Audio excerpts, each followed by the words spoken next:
کتاب تاریخی دیگر و خلاصه دیگر از کانال آسان تاریخ یا تاریخ آسان. درود بر شما مخاطبین عزیز کانال یوتیوبی آسان تاریخ. خوشحالیم بار دیگر با کتاب تاریخی دیگر در خدمت شما هستیم. برای یادآوری همچون گذشته خدمتتون عرض می‌کنم که خوانش کتاب‌های تاریخی به خصوص این کتاب‌هایی که در واقع غیر ایرانی هم هستن، یعنی ایرانی ها ننوشتن، برای این هستش که اطلاعات شما بالاتر بره در رابطه با اینکه به خصوص غربی ها راجع به انقلاب و زمان شاه ما چه فکر میکنند تا واکنش های بهتر نشون بدیم، تصمیماتمون رو در آینده بهتر بگیریم تا بهتر زندگی کنیم.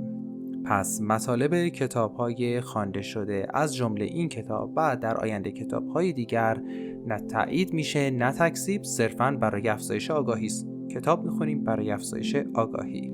کتاب Revolutionary Iran: A History of the Islamic Republic نوشته مایکل اکسورسی، روایتی جامع و تحلیلی از تاریخ معاصر ایران ارائه میده که از سلطنت محمد رضا شاه در سال 1941 آغاز می شود و تا تحولات پس از انقلاب 1979 و دهه‌های بعد اون ادامه می یابد. این اثر که توسط انتشارات آکسفورد در سال 2013 منتشر شده به بررسی عوامل سیاسی، اقتصادی و اجتماعی می پردازد که به سقوط رژیم پهلوی، ظهور جمهوری اسلامی و چالش‌های بقایان منجر شد. اکسورسی با تکیه بر منابع تاریخی و مشاهدات خود استدلال می‌کند که انقلاب ایران نتیجه ترکیبی از سیاست‌های ناپایدار شاه، نارضایتی‌های گسترده مردمی و رهبری کاریزماتیک آیت الله خمینی بود. در این خلاصه ما به صورت گام به گام دوره‌های کلیدی تاریخ ایران را مرور خواهیم کرد. از وابستگی فزاینده شاه به غرب و اصلاحات ناکام او گرفته تا شکلگیری انقلاب، تثبیت نظام اسلامی و تحولات دوران رهبری خامنه‌ای تا سالهای اخیر. هدف این است که شنوندگان درک عمیقی از پیچیدگی‌های این مسیر تاریخی به دست آورند، در حالی که به تحلیل‌های اکسورسی وفادار باقی میمانیم. این روایت بیش از نیم ساعت شما را همراهی خواهد کرد تا داستان ایران معاصر را با دقت و احترام بازگو کند. دوره محمد رضا شاه 1941 تا 1979، اصلاحات، وابستگی به غرب و گسترش نارضایتی. محمد رضا شاه پهلوی در سال 1941 پس از کناره‌گیری پدرش رضا شاه کبیر بر تخت سلطنت نشست. اکسورسی اشاره می کند که حکومت او به تدریج تحت تأثیر دو نیروی متضاد قرار گرفت: نفوذ روزافزون غرب و افزایش نارضایتی‌های داخلی. این دو نیرو به جای تقویت پایه‌های سلطنت، شکاف‌های عمیقی در جامعه ایجاد کردند که در نهایت به سقوط رژیم منجر شد. در دهه 1950 ملی شدن صنعت نفت به رهبری محمد مصدق در سال 1951 نقطه عطفی بود. این اقدام که هدفش بازپسگیری کنترل منابع نفتی از شرکت‌های بریتانیایی بود، واکنش‌های شدیدی از سوی غرب برانگیخت. در سال 1953 با سازماندهی کودتای 28 مرداد توسط آمریکا و بریتانیا و همکاری ارتش و دربار ایران، مصدق سرنگون شد. اکسورسی تأکید می‌کند که این کودتا قدرت مطلقه شاه را تقویت کرد، اما وابستگی او به حمایت ایالات متحده را نیز عمیق‌تر نمود. سازمان اطلاعات و امنیت کشور ساواک که با کمک سازمان سیا و موساد تأسیس شد، به ابزاری برای سرکوب احزاب سیاسی، روشنفکران و ملیگرایان تبدیل شد و فضای امنیتی و پلیسی را در کشور ایجاد کرد.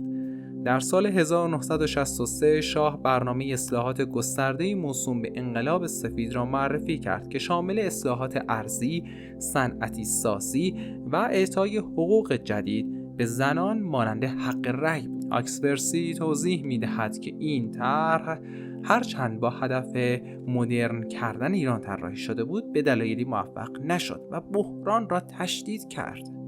بازاریان و روحانیون از کاهش نفوذ اقتصادی و اجتماعی خود ناراضی شدند. کارگران شهری و طبقه متوسط از تورم و فساد دربار رنج بردند و روحانیون به رهبری آیت الله خمینی آن را ضد اسلامی خواندند. سخنرانی آتشین خمینی در 15 خرداد 1342 علیه شاه به سرکوب خونین این قیام و تبعید او در سال 1946 به ترکیه و سپس نجف منجر شد.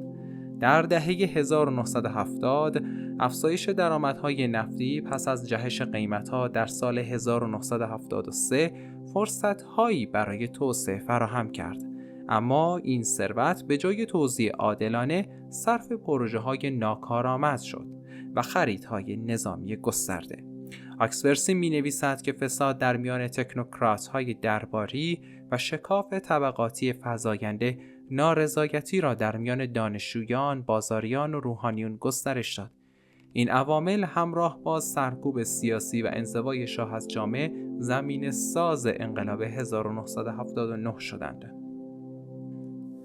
انقلاب 1979 فرایند و عوامل کلیدی. آکسورسی در تحلیل انقلاب 1979 استدلال می‌کند که این رویداد نه صرفاً یک جنبش مذهبی بلکه نتیجه سالها انباشت نارضایتی‌های اجتماعی، اقتصادی و سیاسی بود که در دهه 1970 به اوج رسید. او این انقلاب را ائتلافی از گروه‌های ناهمگن، مذهبیون، ملیگرایان و چپگرایان می‌داند که با هدف مشترک علیه شاه متحد شدند. سرکوب سیاسی پس از کودتای 1953 شدت گرفت و ساواک به ابزاری کلیدی برای خاموش کردن صدای مخالف تبدیل شد. آکسورسی به بازداشت و اعدام اعضای گروه‌هایی چون مجاهدین خلق و چریک‌های فدایی اشاره می‌کند و می‌نویسد که این اقدامات به جای کاهش اعتراضات مشروعیت شاه را تضعیف کرد. در کنار این بحران اقتصادی دهه 1970 با تورم شدید و نابرابری طبقاتی فشار بر مردم را افزایش داد. اعتصاب کارگران صنعت نفت در سال 1978 که صادرات نفت ایران را متوقف کرد نمونه‌ای از این نارضایتی بود که به اقتصاد وابسته به نفت صدمه زد. رهبری آیت الله خمینی نقشی محوری داشت. او پس از تبعید با استفاده از نوارهای صوتی کاست که از نجف و سپس پاریس پخش میشد پیامهای خود را به مردم رساند و شاه را به خیانت متهم کرد. آکسورسی تاکید می‌کند که توانایی خمینی در متحد کردن گروه‌های مختلف و بهره‌گیری از مساجد و شبکه‌های مردمی اعتراض را سازماندهی کرد. تظاهرات سال 1978 به ویژه پس از نمازهای جمعه به موجی فراگیر تبدیل شد. کاهش حمایت آمریکا در دوران جیمی کارتر نیز عامل مهمی بود. کارتر با تأکید بر حقوق بشر از شاه خواست سرکوب را کاهش دهد، اما این تردید به مخالفان جرأت بیشتری داد. شاه در سال 1978 با تغییر نخست وزیران و بعده اصلاحات تلاش کرد اوضاع را آرام کند، اما بیفایده بود. در 16 ژانویه 1979 او ایران را ترک کرد. خمینی در 1 فوریه بازگشت و در 11 فوریه با بی‌طرفی ارتش انقلاب به پیروزی رسید. تثبیت حکومت اسلامی 1979 تا 1989. پس از پیروزی انقلاب ایران وارد مرحله از تحولات ساختاری شد. آکسورسی می‌نویسد که جمهوری اسلامی در ابتدا ترکیبی از گروه‌های مختلف بود، اما به تدریج تحت سلطه اسلامگرایان قرار گرفت.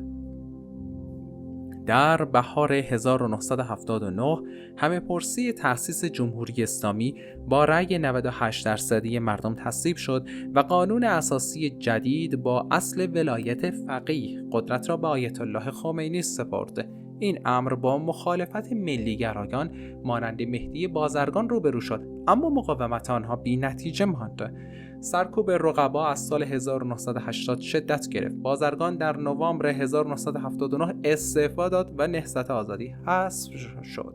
مجاهدین خلق پس از انفجار دفتر حزب جمهوری در سال 1981 که به کشته شدن آیت الله بهشتی انجامید با سرکوب شدید مواجه شدند. آکسورسی می‌نویسد که تا سال 1983 اسلامگرایان تمامی قدرت را در دست گرفتند.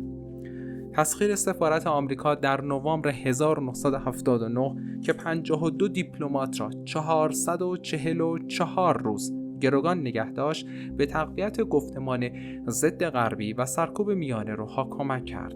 جنگ ایران و عراق 1980 تا 88 نیز نقشی کلیدی در تثبیت نظام داشت. اکسورسی توضیح می‌دهد که حمله صدام حسین اگرچه خوزستان را تهدید کرد، به فرصتی برای تقویت سپاه پاسداران و بسیج ملی تبدیل شد. پذیرش قطعنامه 598 در سال 1988 که خمینی آن را جام زهر نامید، پایان جنگ بود، اما نظام را به ساختاری پایدار رساند.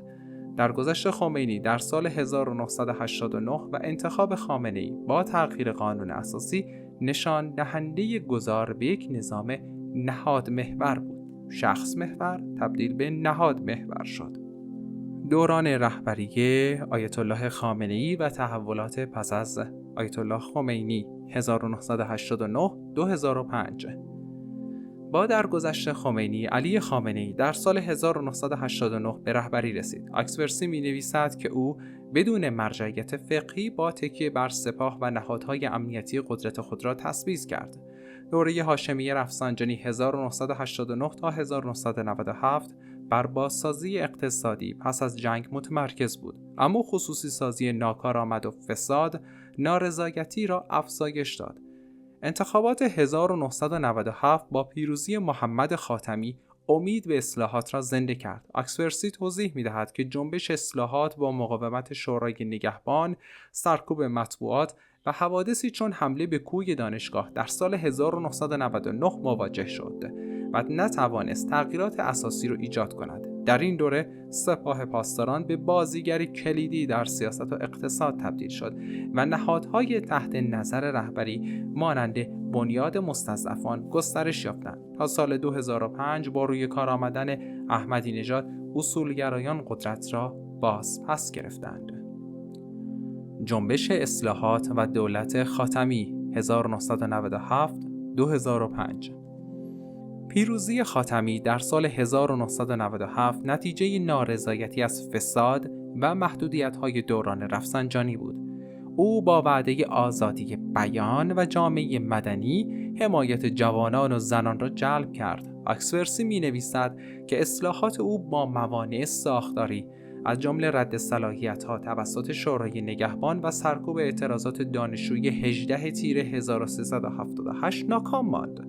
سرکوب رسانه‌ها و بازداشت روزنامه‌نگاران نیز قدرت اصلاح طلبان را تضعیف کرد. در سال 2005 شکست اصلاحات و ظهور احمدی نژاد پایان این جنبش را رقم زد. احمدی نژاد و افراط‌گرایی 2005-2013. محمود احمدی نژاد در سال 2005 با شعارهای پاپولیستی به قدرت رسید. اکسورسی می‌نویسد که او با سیاست خارجی تهاجمی از جمله انکار هولوکاست و تشدید برنامه هسته‌ای تحریم‌های سنگینی را به ایران تحمیل کرد. سرکوب اعتراضات جنبش سبز در سال 1388 و سوء مدیریت اقتصادی با تورم و فساد گسترده دوران او را به دوره بحرانی تبدیل کرد. در سال 2013 حسن روحانی جایگزین او شد. توافق هسته‌ای و دوران روحانی 2013-2021. روحانی با وعده رفع تحریم‌ها در سال 2005 به توافق هسته‌ای برجام رسید که موقتاً اقتصاد را بهبود داد.